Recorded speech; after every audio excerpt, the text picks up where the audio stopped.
Le premier livre de Samuel, chapitre 14. Un jour, Jonathan, fils de Saül, dit au jeune homme qui portait ses armes, « Viens et poussons jusqu'au poste des Philistins qui est de l'autre côté. » Et il n'en dit rien à son père. Saül se tenait à l'extrémité de Gibéa, sous le grenadier de Migron, et le peuple qui était avec lui formait environ 600 hommes. Akija, fils d'Akitub, frère d'Ikabod, fils de Phiné, fils d'Éli, sacrificateur de l'Éternel à Silo, portait l'éphod. Le peuple ne savait pas que Jonathan s'en fût allé.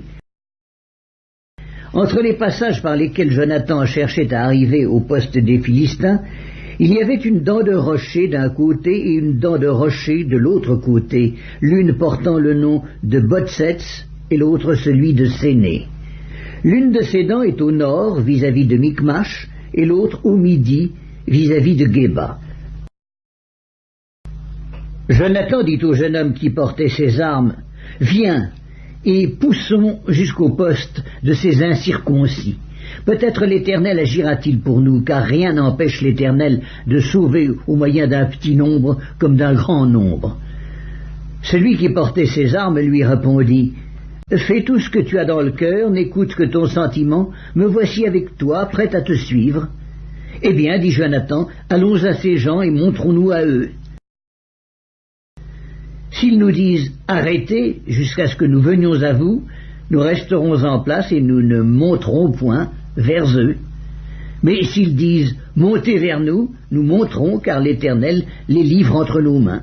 C'est là ce qui nous servira de signe. Ils se montrèrent tous deux au poste des Philistins, et les Philistins dirent « Voici les Hébreux qui sortent des trous où ils se sont cachés. »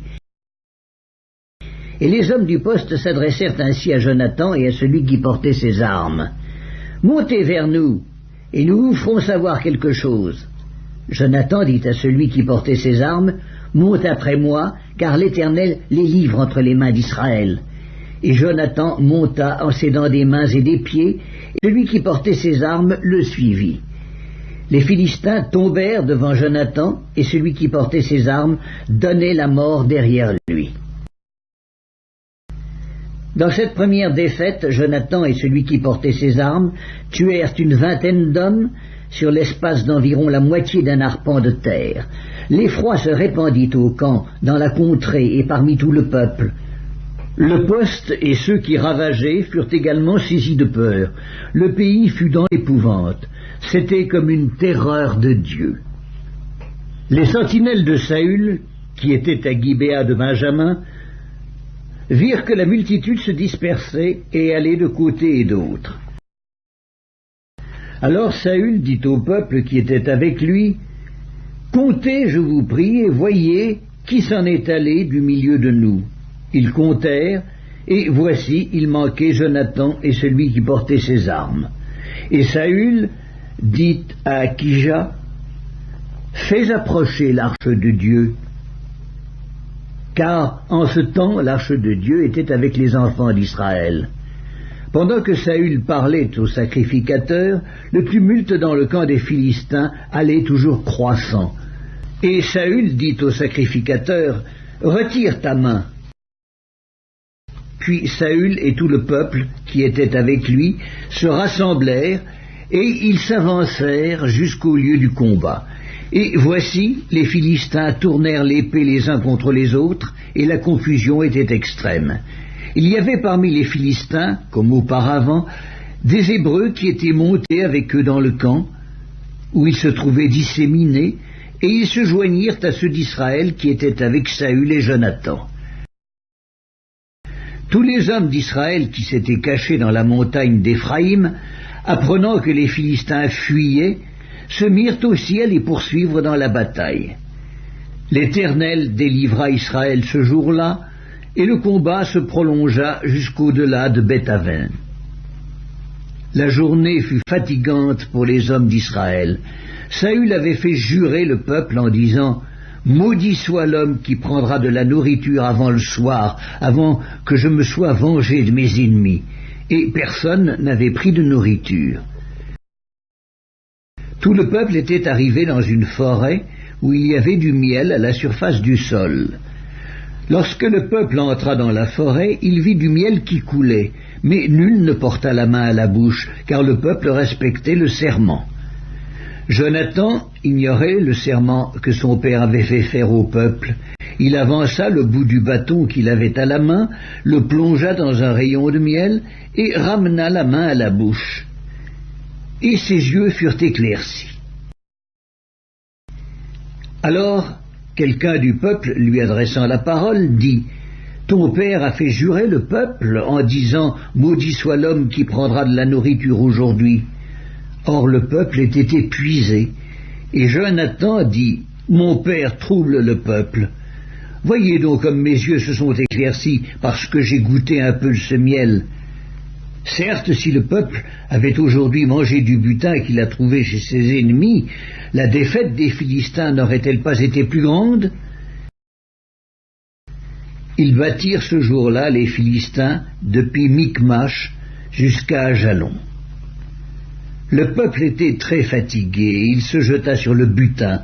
Il prit des brebis, des bœufs, des veaux, il les égorgea sur la terre et il en mangea avec le sang.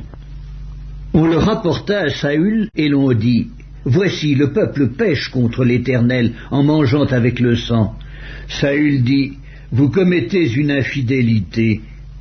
Roulez à l'instant vers moi une grande pierre. » Puis il ajouta « Répandez-vous parmi le peuple, et dites à chacun de m'amener son bœuf ou sa brebis, et de l'égorger ici.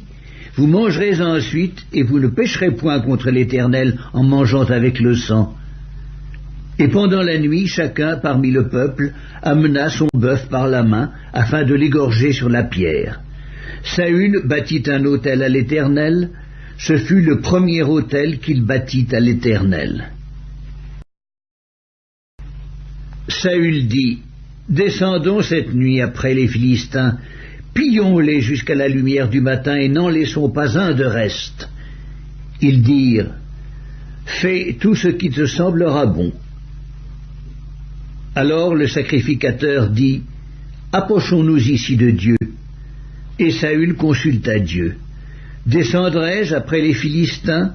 Les livreras-tu entre les mains d'Israël » Mais en ce moment, il ne lui donna point de réponse.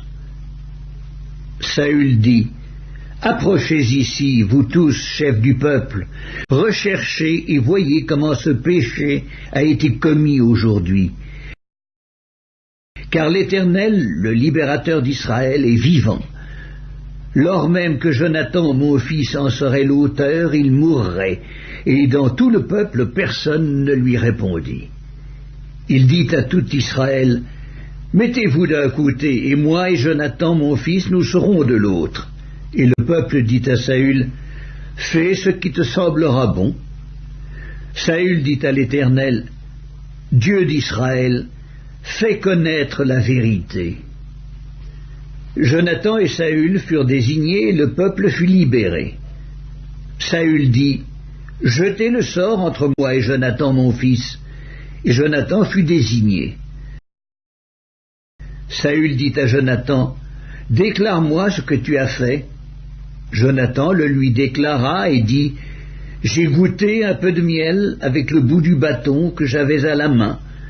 Me voici, je mourrai. » Et Saül dit, « Que Dieu me traite dans toute sa rigueur si tu ne meurs pas, Jonathan. » Le peuple dit à Saül, « Quoi, Jonathan mourrait, lui qui a opéré cette grande délivrance en Israël? Loin de là, l'Éternel est vivant, il ne tombera pas à terre un cheveu de sa tête, car c'est avec Dieu qu'il a agi dans cette journée. » Ainsi le peuple sauva Jonathan, et il ne mourut point. Saül cessa de poursuivre les Philistins, et les Philistins s'en allèrent chez eux. Après que Saül eut pris possession de la royauté sur Israël, il fit de tous côtés la guerre à tous ses ennemis, à Moab, aux enfants d'Ammon, à Édom, au roi de Tsoba et aux Philistins. Et partout où il se tournait, il était vainqueur. Il manifesta sa force, battit Amalek, et délivra Israël de la main de ceux qui le pillaient. Les fils de Saül étaient Jonathan, Jishvi et Malkishua. Ces deux fils s'appelaient l'aîné Mérab et la plus jeune Michal. Le nom de la femme de Saül était Akinoam, fille d'Akimaas. Le nom du chef de son armée était Abiner, fils de Ner, oncle de Saül. Kis, père de Saül, et Ner, père d'Abner, étaient fils d'Abiel.